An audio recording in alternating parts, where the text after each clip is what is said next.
బంగారం విక్రయించినట్లు నకిలీ రసీదులు సృష్టించి దాదాపు 100 కోట్ల మేర పాత నోట్లను బ్యాంకుల్లో డిపాజిట్ చేసిన మొసద్దిలాల్ జ్యువెలర్స్ కేసులో అరెస్టులు మొదలయ్యాయి. మొసద్దిలాల్ జ్యువెలర్స్ డైరెక్టర్లలో ఒకరితో పాటు అతనికి సహకరించిన మరో వ్యక్తిని సిసిఎస్ పోలీసులు అరెస్టు చేశారు.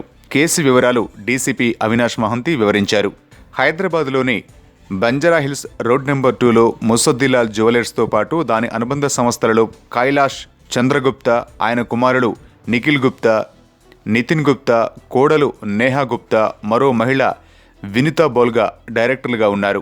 గత నెల 8వ తేదీన కేంద్రం పెద్ద నోట్ల రద్దును ప్రకటించిన వెంటనే వారు మరికొంత మందితో కలిసి పెద్ద ఎత్తున బ్లాక్ మనీని వైట్ చేసేందుకు ప్లాన్ చేశారు. 3 గంటల వ్యవధిలో ఒక్కొక్కరికి 1.89 లక్షల చొప్పున 5,200 మందికి బంగారాన్ని విక్రయించినట్లు రసీదులు తయారు చేశారు. తర్వాత 97,85,500 రద్దయిన నోట్లను వివిధ బ్యాంకుల్లో డిపాజిట్ చేశారు. ఈ విషయం గమనించిన ఆదాయ పన్ను శాఖ వెంటనే ప్రాథమిక దర్యాప్తు చేసి సిసిఎస్ పోలీసులకు ఫిర్యాదు ఇవ్వడంతో కేసు నమోదైంది. మొసద్దిలాల్ బృందం వేల మందికి బంగారం విక్రయించినట్లు నకిలీ రసీదులు తయారు చేసింది వాస్తవమేనని తేలింది.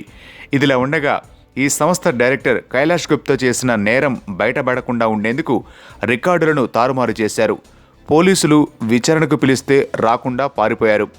రోజుకో ఫోన్ నెంబర్ మారుస్తూ రోజుకో చోట తిరిగాడు. అయినా సిసిఎస్ పోలీసులు నిఘా వేసి బుధవారం ఆయనను అరెస్టు చేశారు.